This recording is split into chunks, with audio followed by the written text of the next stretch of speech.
Uqbah ibn Amir radhiyallahu anhu dia mengatakan, ya, faqara'tu ma'ahu hatta khatamaha. Aku pun membaca 3 surat itu bersama Nabi SAW sampai menyelesaikannya. Setelah itu Rasul mengatakan kepada Uqbah ibn Amir al-Juhani, ya Uqbah, ma ta'awwadha bimithlihinna ahadun. Tidak ada satu mantra pun yang bisa melindungi siapapun kecuali 3 surat ini. Tidak ada satu mantra pun. Kan biasanya mantra itu kan untuk melindungi dari dukun-dukun, dari apa kan? Kata Rasul, tidak ada satupun mantra yang bisa dijadikan pelindung untuk diri kita dari sebuah keburukan kecuali 3 surat ini. Maksudnya begini ikhwan, kalau seandainya ada orang yang mengancam kita, mungkin ada tetangga yang musuhan dengan kita, akhirnya ngancam mau nyihir kita, awas saja, saya akan carikan tukang sihir dari Banyuwangi, atau dari mana itu dukun-dukun yang sakti-sakti itu di Jawa, atau dari pulau-pulau sinilah. Umpamanya ada orang yang ngancam kita di situ, kemudian kita merasa takut, was-was. Sebenarnya tidak perlu takut. Rasul sudah mengatakan di sini, mata awwadza bimithlihinna, tidak ada satupun mantra yang bisa melindungi diri seseorang melainkan 3 surat ini. Kalau ada orang yang mengancam seperti itu, bacalah 3 surat ini. Atau ada orang mau ngancam bunuh kita, atau ada orang yang ngancam akan menyakiti kita, akan menzalimi kita, baca 3 surat ini.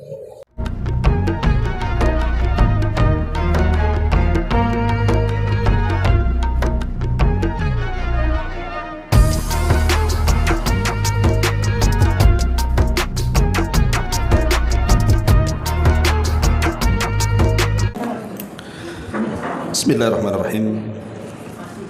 Assalamualaikum warahmatullahi wabarakatuh. Alhamdulillah wassalatu wassalamu ala Rasulillah wa ala alihi wa sahbihi wa mawalah wa la hawla wa la quwata illa billahi wa ba'd. Alhamdulillah di malam ini kita bisa dulu kembali untuk bertalabul ilmi di tempat yang insyaallah diberkahi Allah Subhanahu wa taala. Salawat dan juga salam kita hadiahkan kepada Rasul kita Nabi besar Muhammad sallallahu alaihi wasallam. Kita akan lanjutkan kembali kajian kita, masih membahas tafsir singkat dari surah-surah pendek dalam juz amma. Dan kita masuk pada surat ketiga dari belakang.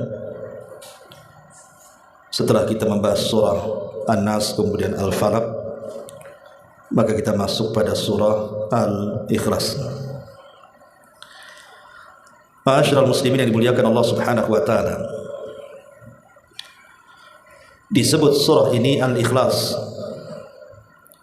karena surat ini dari awal sampai akhir bicara tentang keyakinan kita kepada sesembahan kita, sekaligus jawaban dari pertanyaan siapa Tuhan kita. Maka surat inilah sebagai jawabannya. Karena Al-Quran sendiri terbagi menjadi 3. Sepertiga bicara tentang akidah, sepertiga bicara soal ibadah, dan sepertiganya lagi bicara soal akhlak yang di dalamnya sirah-sirah umat-umat terdahulu. Makanya surat ini sebanding dengan sepertiga Quran, karena sepertiga Quran itu bicara tentang akidah, dan surat ini dari awal sampai akhir bicara soal akidah, soal ketuhanan. Dan Al-Ikhlas artinya seseorang beribadah kepada Allah Subhanahu wa taala hanya semata-mata Dia yang kita tuju, tidak yang lainnya. Makanya di antara faedah dan juga hikmah daripada keikhlasan itu, pertama, ikhlas itu adalah asas dari diterimanya seluruh amalan, baik amalan lisan ataupun amalan perbuatan. Yang kedua, ikhlas juga mengangkat seseorang kepada kedudukan yang sangat tinggi di dunia dan akhirat. Dan ikhlas juga membawa ketenangan. Orang yang ikhlas dalam beramal itu tenang. Yang tidak tenang itu kalau beramal diberikan kepada selain Allah Azza wa Jalla. Seperti orang riya, itu tidak akan tenang ibadahnya. Karena was-was dapat pujian atau tidak, dapat sanjungan atau tidak.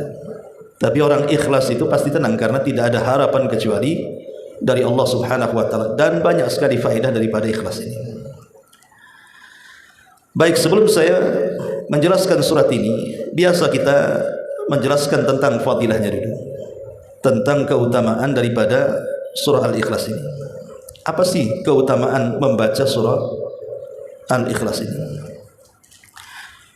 Ma'asyiral muslimin yang dimuliakan Allah Subhanahu wa taala. Yang pertama di antara keutamaan surah Al-Ikhlas ini, bahwa siapapun yang membaca surat ini dan memahaminya, kemudian mencintainya, maka Allah Subhanahu wa taala akan berikan jaminan kepadanya untuk masuk di dalam surganya. Ada sebuah kisah dahulu. Nabi SAW ini kebiasaannya kalau mengirim sebuah pasukan untuk berperang dan dijadikan pimpinan perang, maka tes yang pertama kali yang layak menjadi jenderal perang adalah siapa yang terbanyak hafalan Qur'annya. Maka siapa yang paling banyak hafalan Qur'annya, dia layak untuk memimpin perang.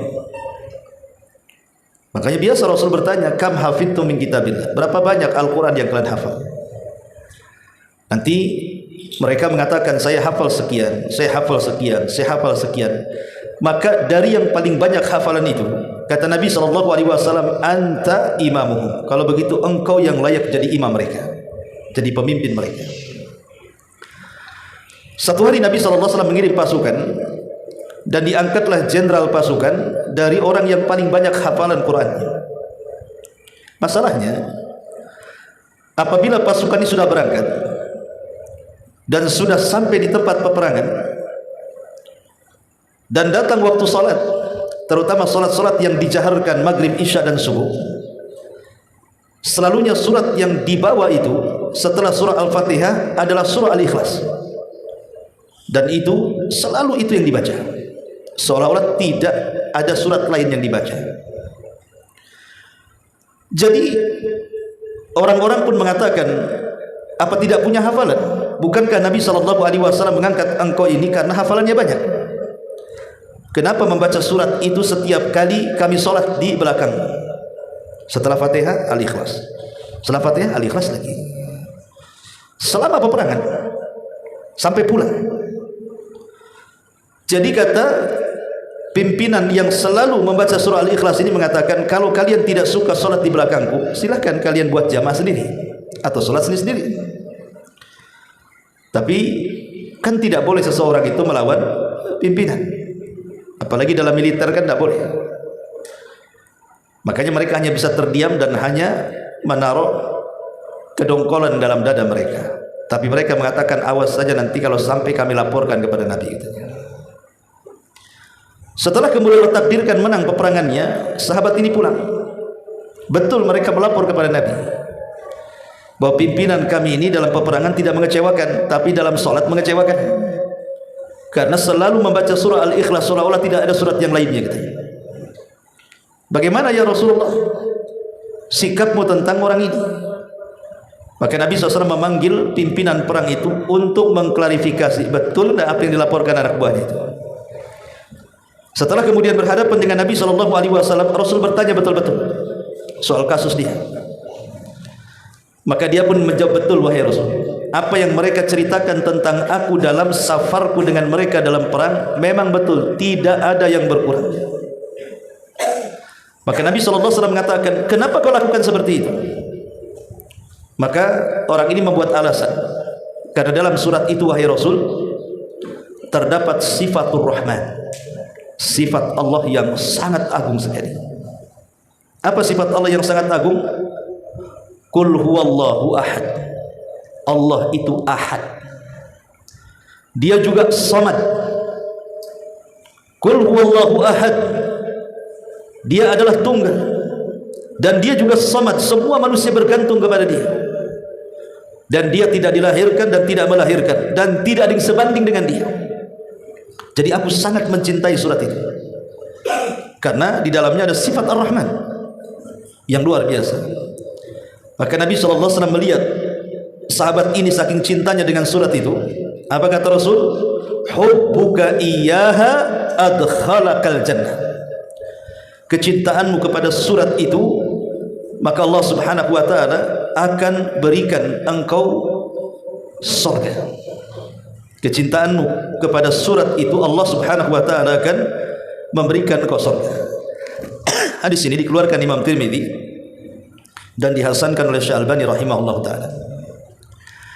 Lihat bagaimana di sini Nabi SAW mengatakan kepada sahabat ini, hubbuka iyyaha adkhalakal jannah. Kecintaan engkau kepada surat itu, karena alasannya dalamnya ada sifat Ar-Rahman, menjadikan Allah akan memasukkan engkau ke dalam surga.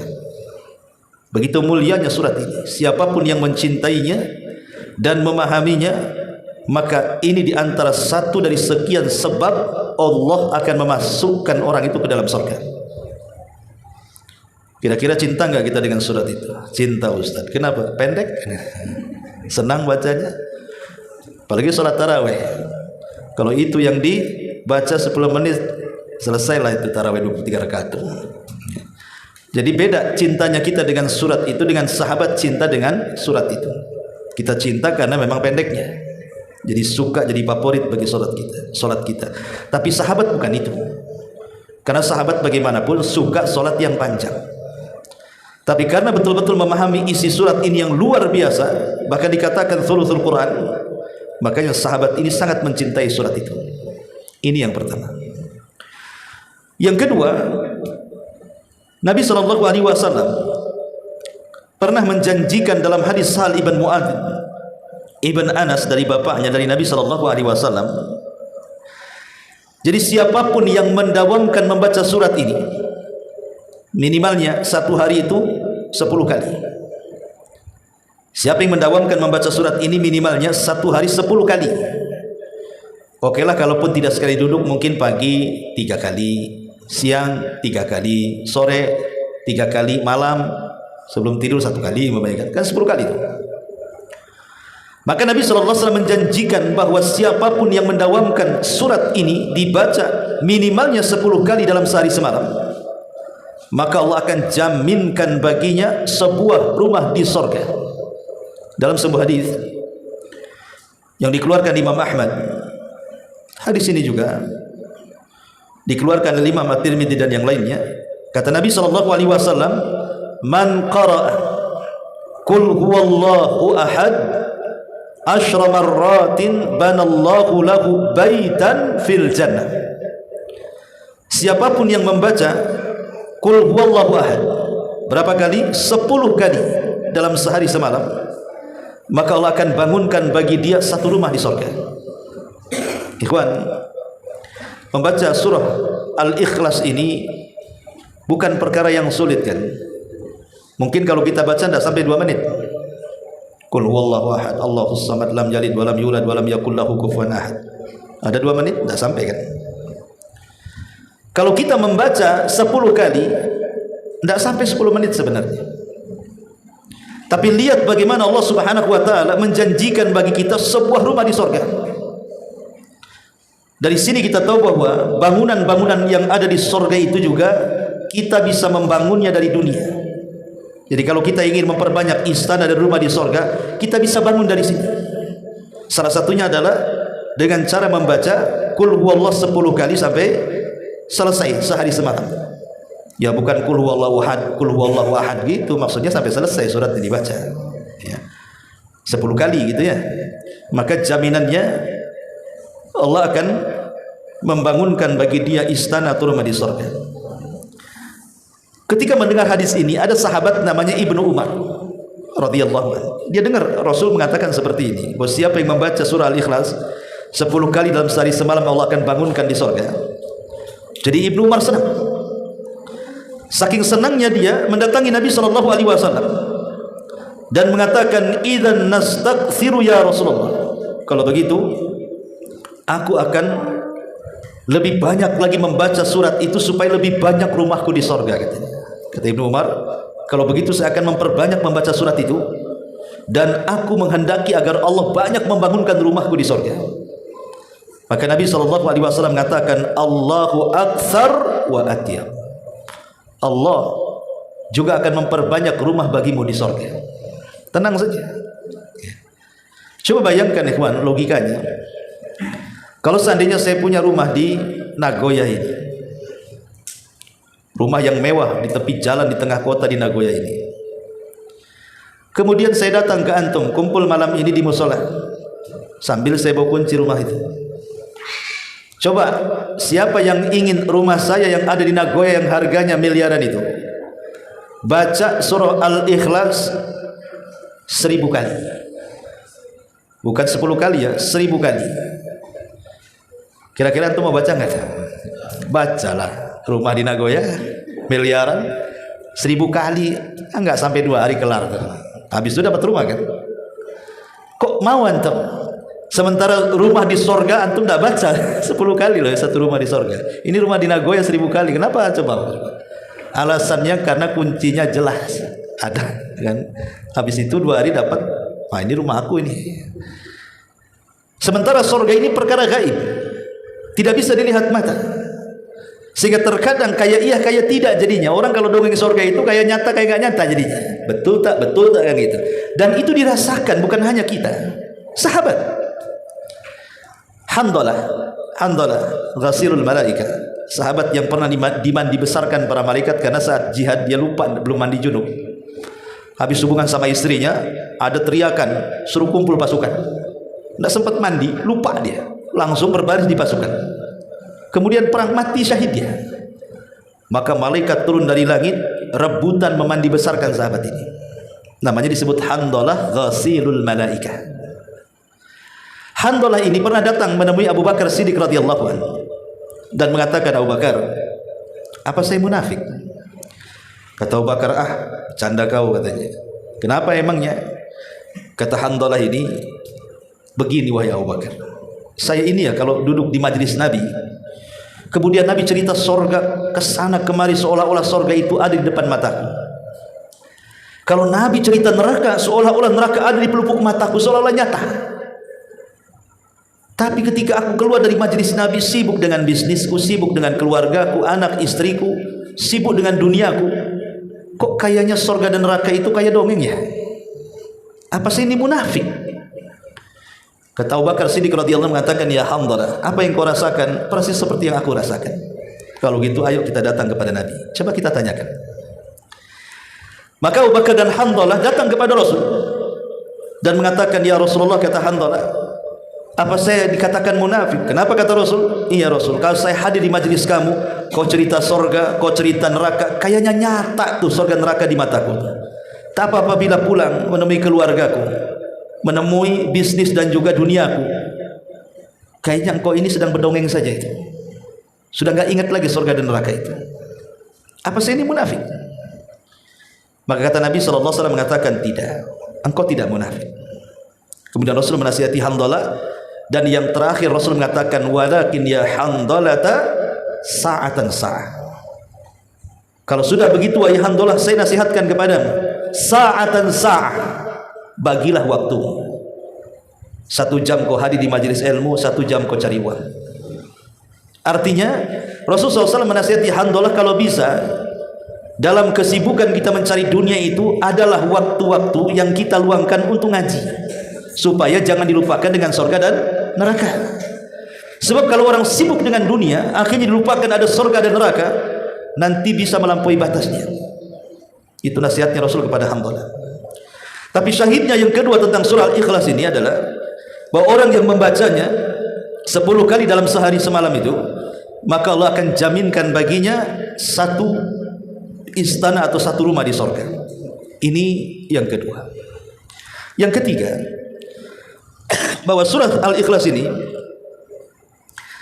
adalah bisa dijadikan oleh kita sebagai pelindung.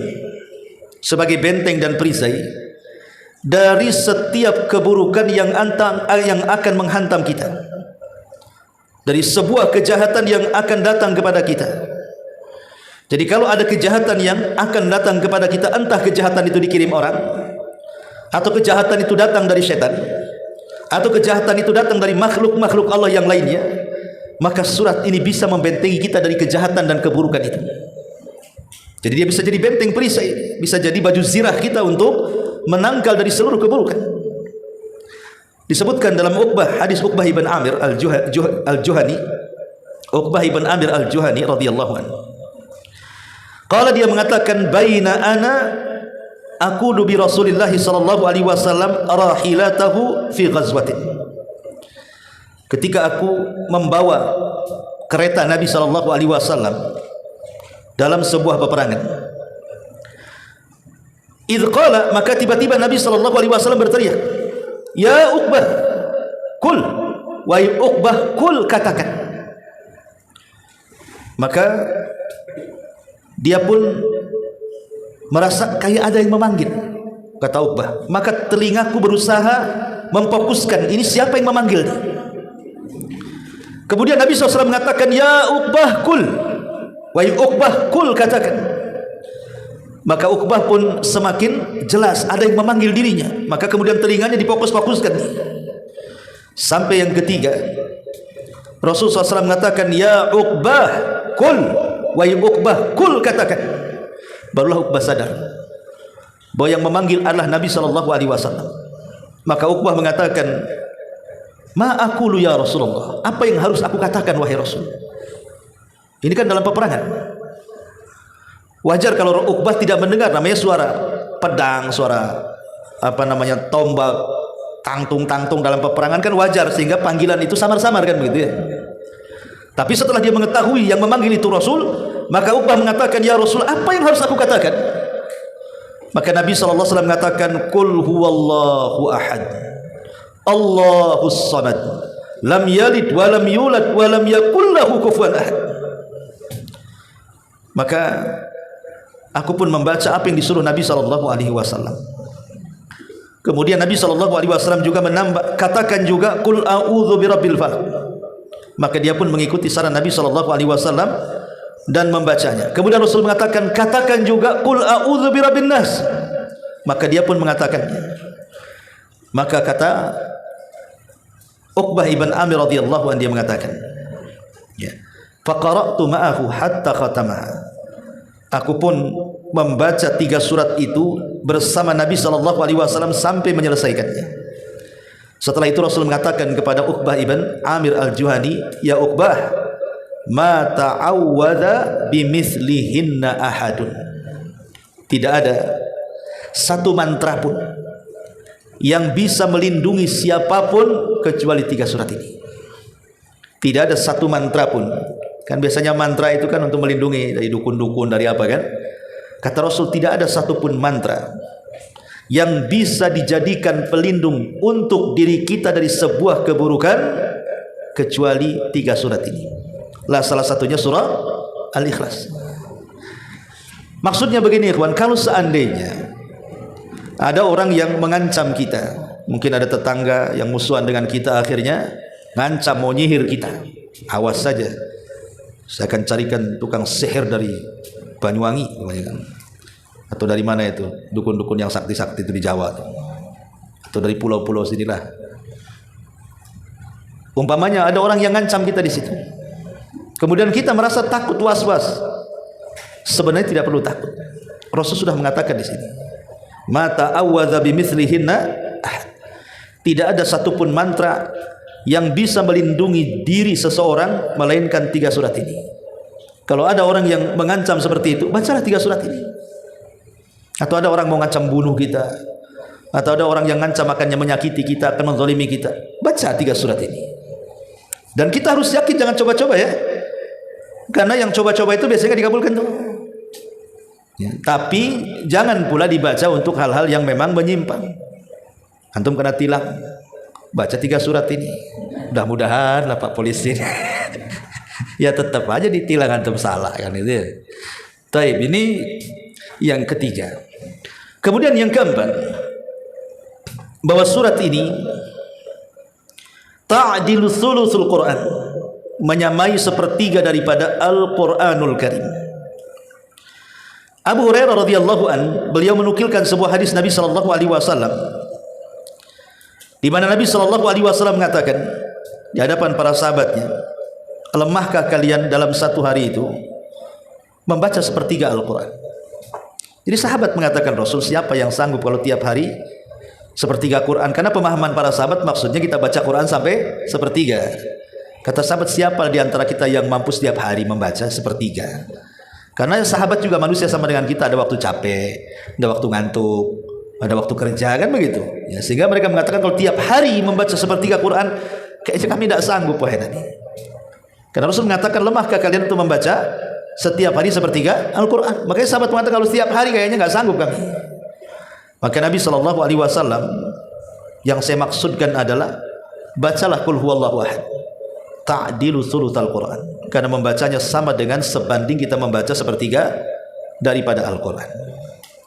Tapi bukan berarti kemudian kita ketika mendengar hadis ini, ya sudahlah, saya kan sudah hafal surah Al-Ikhlas, nggak perlu bawa mushaf, cukup kalau mau hataman Quran baca kul 3 kali kan selesai itu.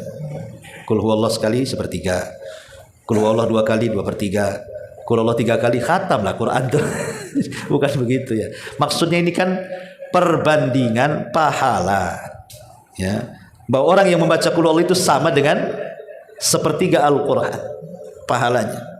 Tapi kalau orang membaca betul-betul dari Al-Baqarah sampai sepertiga Quran, ya jauh lebih baik.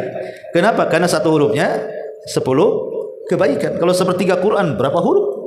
Kalilah kan gitu, 10 per hurufnya, ya tentu lebih banyak lagi pahalanya ya. Ini juga diantara fadilah daripada orang yang membaca surah Al-Ikhlas ya. Ma'asyiral muslimin wal muslimat rahimani wa rahimakumullah. Baik, dan banyak lagi lah fadilah-fadilahnya selain daripada surah Al-Ikhlas itu. Sepertiga Quran dia juga adalah asas daripada akidah, bahkan termasuk daripada zikir Nabi. Nabi SAW kalau sebelum tidur selalu membaca surat ini, surah Al-Ikhlas ini. Bahkan saking pedulinya Nabi SAW dalam kehidupannya dengan surat ini, terkadang dijadikan bacaan solat-solat tertentu, seperti mamanya dibaca oleh Rasul ketika solat sunnah 2 rakaat fajar. Maka Rasul membaca rakaat pertama qul ya ayyuhal kafirun, rakaat kedua qul huwallah. Kemudian salat sunnah tawaf, kalau habis tawaf salat sunnah di belakang makam Ibrahim, rakaat pertama qul ya ayyuhal kafirun, rakaat kedua qul huwallah, kan begitu ya.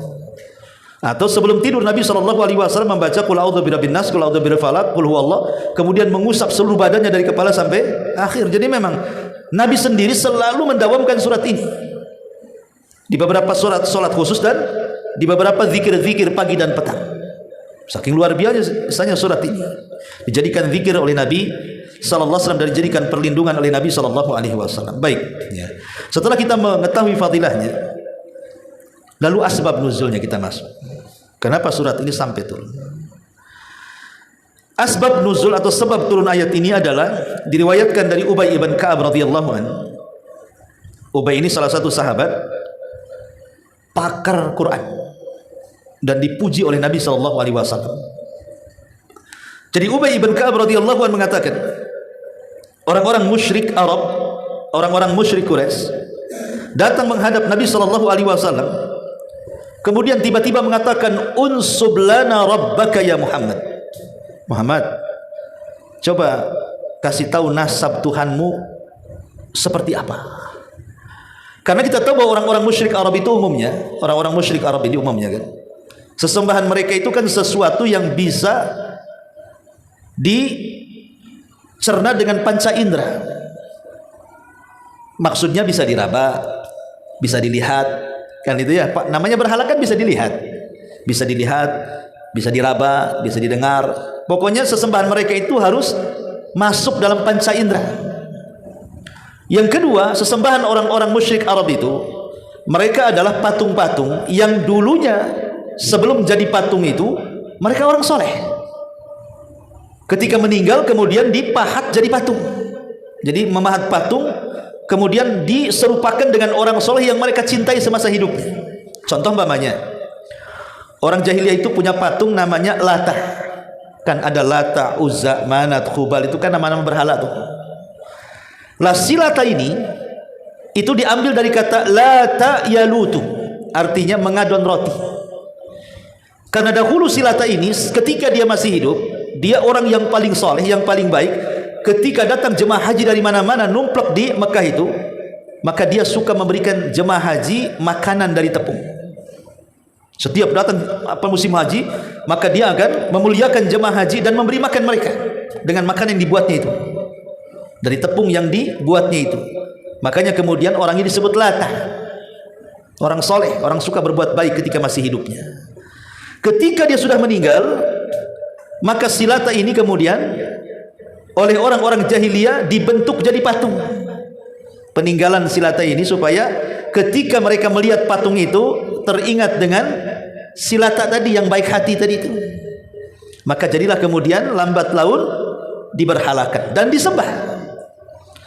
Jadi orang-orang jahiliyah sesembahan yang mereka sembah itu dulunya orang-orang saleh dan mereka ketahui siapa nasabnya. Keturunan siapa, bapaknya siapa, ibunya siapa, kakeknya siapa, mereka tahu. Jadi mereka ingin menyamakan Tuhan yang mereka sembah dengan Tuhan yang disembah Nabi. Makanya kemudian ya apa tuh? Ya. Kemudian Nabi SAW mengatakan apa namanya? Orang-orang musyrik ini mengatakan kepada Rasul, Rasul, coba dipisah di sini, dipisah ya, kasihan itu. Iya. Biasanya ada yang luka tuh nanti itu. Jadi Nabi SAW ditanya oleh orang-orang musyrik Arab ini tentang siapa Tuhannya. Pengen tahu apakah Tuhannya Rasul itu seperti Lata, dikenali bapaknya, dikenali emaknya, dikenali kakeknya gitu kan maksudnya itu. Jadi mereka mengatakan unsub lana rabbaka ya Muhammad. Hai Muhammad, coba kasih tahu nasab Tuhanmu apa? Siapa bapaknya? Siapa ibunya? Seperti orang Nasrani kan? Kan jelas ibunya kan? Maryam. Bapaknya Tuhan katanya kan itu. Ibnullah. Tapi ibunya kan jelas. Uzair yang dituhankan Yahudi. Ibnullah. Lalu Rabbmu siapa? Tuhanmu itu mana nasabnya? Ibunya siapa? Bapaknya siapa? Maka Rasul terdiam. Kenapa? Karena Tuhan kita ini tidak punya bapak, tidak punya ibu. Dia tidak melahirkan, dia tidak dilahirkan. Macam mana akan ada orang tua, akan ada anak? Makanya Nabi SAW terdiam. Masa Tuhan ditanya siapa bapak, siapa ibu, siapa anak? Lah ketika diam itulah Nabi SAW, Allah turunkan surat ini sebagai jawaban. Kul, katakan ya Muhammad kepada mereka, Kul huwallahu ahad. Allah adalah zat yang esa. Katakan kepada mereka, Tuhanmu esa, tidak seperti mereka ada Lata, Uzza, Manat, Khubal, macam-macam berhala. Tuhanmu cuma tunggal, esa. Allahus Samad, katakan kepada mereka, Tuhan kami Allah adalah tempat bergantung seluruh makhluk. Lam yalid, dia tidak melahirkan, tidak ada nasab ke bawah. Walam yulad, tidak dilahirkan, tidak ada nasab ke atas. Artinya Tuhan kita bukan seperti orang-orang musyrik, di mana Lata, Uzza dan Manat itu ketika semasa hidupnya diketahui siapa ayahnya, siapa bapaknya, ataupun nasabnya siapa, mereka tahu. Tidak seperti Nasrani juga yang diketahui ibunya Maryam, tidak seperti juga orang-orang Yahudi. Tapi Tuhan kita adalah esa, semua makhluk bergantung, dia tidak melahirkan dan tidak dilahirkan. Walam yakul lahu kufuwan ahad, dan tidak ada yang sebanding dengan ahad, dengan Allah Subhanahu wa taala. Jadi surat ini turun sebagai jawaban dari pertanyaan siapa Tuhanmu gitu loh. Inilah jawabannya. Dan dalam Al-Quran surat yang diawali kul itu ada berapa?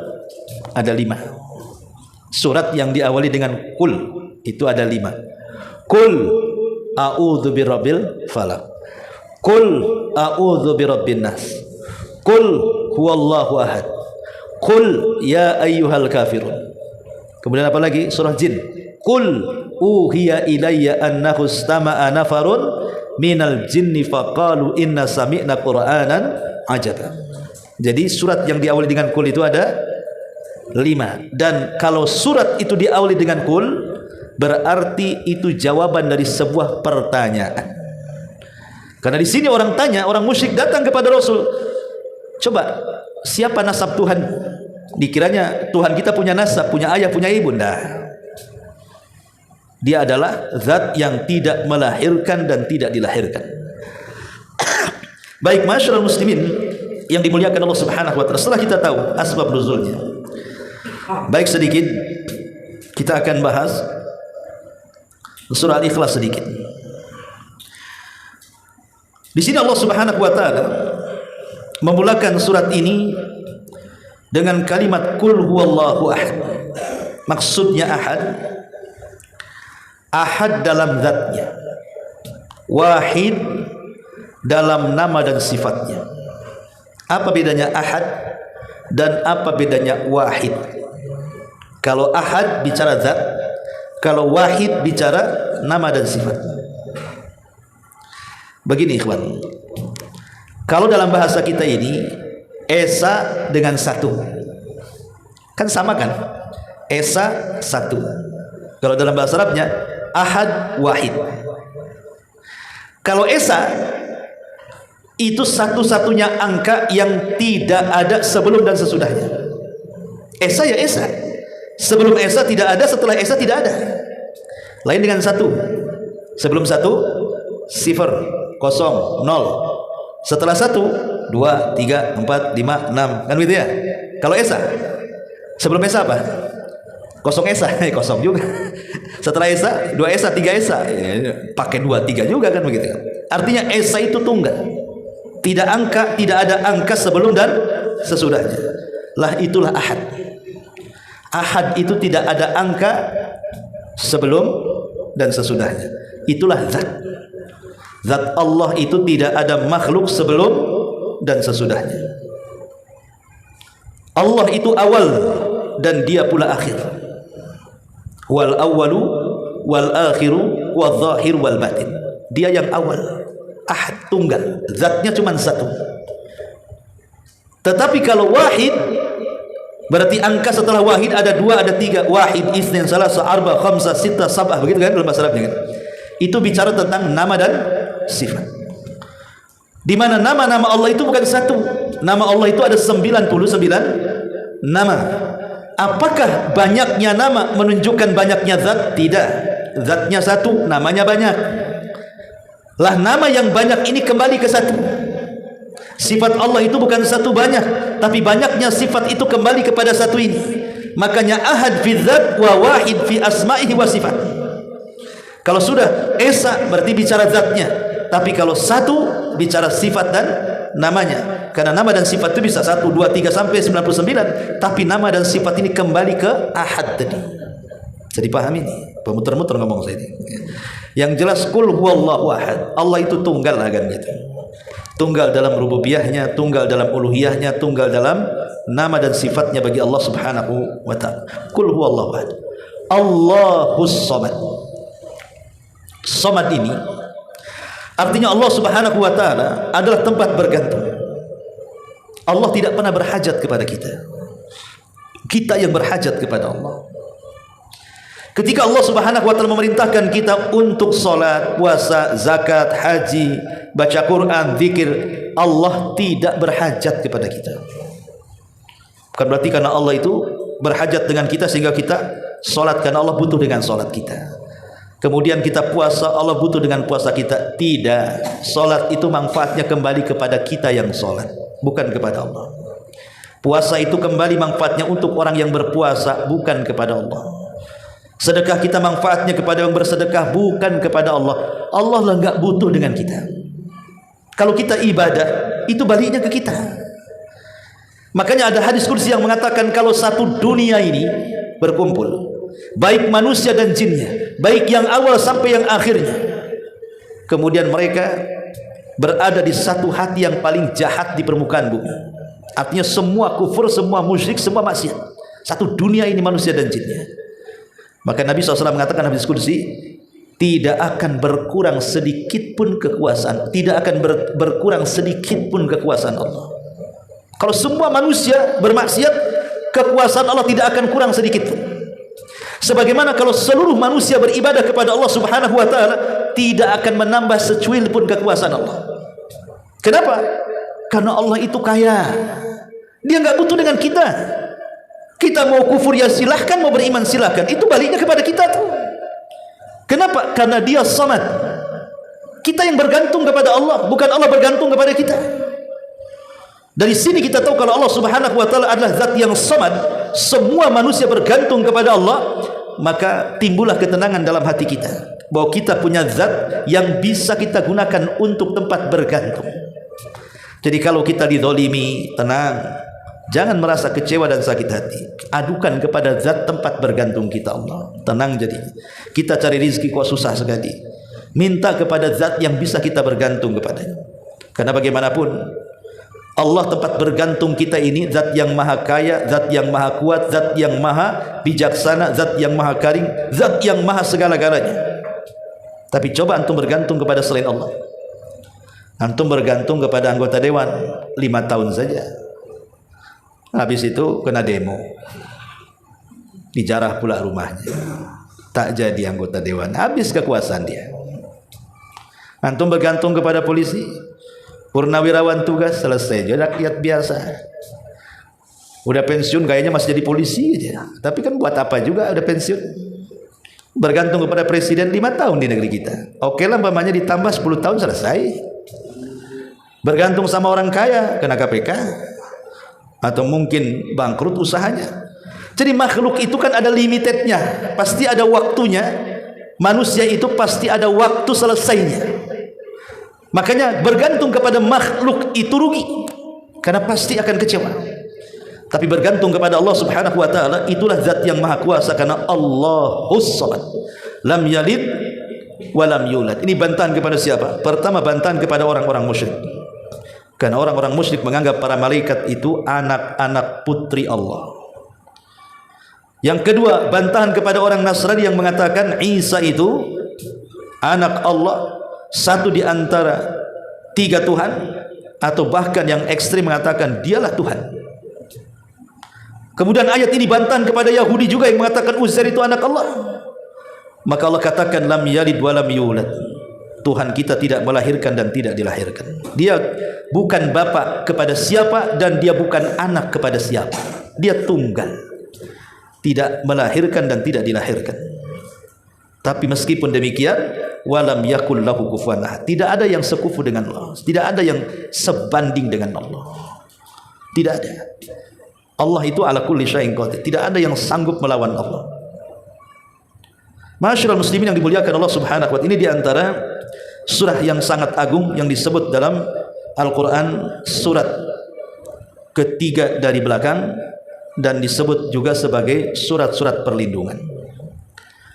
Bahkan surat Al-Ikhlas sebenarnya sih 2, bukan Qul huwallahu ahad aja. Surat Al-Ikhlas itu di Quran cuma 2, ada 2. Pertama Qul ya ayyuhal kafirun, itu disebut surah Al-Ikhlas juga. Tapi biasanya kalau dalam mushaf disebut Al-Kafirun. Tapi sebenarnya Qul ya ayyuhal kafirun itu surah Al-Ikhlas. Qul huwallahu ahad juga surah Al-Ikhlas. Di Quran itu ada 2 surah Al-Ikhlas. Makanya kenapa? Karena dua-duanya disebut surah Al-Ikhlas. Selalu kalau sholat digandengkan dua-duanya. Seperti tadi 2 rakaat fajar, nanti rakaat pertama Qul ya ayyuhal kafirun, rakaat kedua Qul huwallah. Kemudian juga dalam sholat tawaf juga itu yang dibaca. Kemudian sunnah sebelum tidur juga Rasul membaca surah Qul ya ayyuhal kafirun untuk menghilangkan kemunafikan dan juga barok dari kesyirikan. Kemudian surah Al-Ikhlas. Lalu kenapa dua-duanya disebut surah Al-Ikhlas? Apa bedanya? Bedanya, kalau surah Al-Ikhlas yang kita bahas Qul huwallahu ahad ini bicara tentang tauhid rububiyah. Tapi kalau Qul ya ayyuhal kafirun bicara tentang tauhid uluhiyah. Itu bedanya. Jadi kalau Al-Ikhlas Qul ya ayyuhal kafirun itu bicara soal peribadatan kita kepada Allah. Saya tidak menyembah apa yang kau sembah, kau juga tidak mau menyembah apa yang kau sembah. Kan bicara tentang peribadatan. Tapi Qul huwallahu ahad ini bicara zat yang kita sembah. Siapa? Allah. Allah siapa? Dia ahad, dia somad, lam yalid wa lam yulad wa lam yakul lahu kufuwan ahad. Itulah bedanya. Tapi saling melengkapi. Satu bicara tentang ibadah kita, satu bicara tentang zat yang kita ibadahi. Makanya wajar kalau 2 surat ini disebut 2 surat Al-Ikhlas. Bahkan kalau antum membaca surah Al-Kafirun sebelum tidur, apa kata Rasul? antum akan dilepaskan dari dua perkara. Bara'atun minasyirki wa minan nifaq. Kita akan dibersihkan dari dua penyakit, kesyirikan dan kemunafikan. Tapi kalau surah Al-Ikhlas antum baca sebelum tidur, maka antum akan dipelihara dari seluruh keburukan saat tidur kita. Inilah diantara faedah daripada surah Al-Ikhlas. Wallahu a'lam. Saya kira satu surat saja. Ya, singkat-singkat saja, mudah-mudahan ada manfaatnya. Baik, sebelum saya tutup, kalau ada yang bertanya, silakan.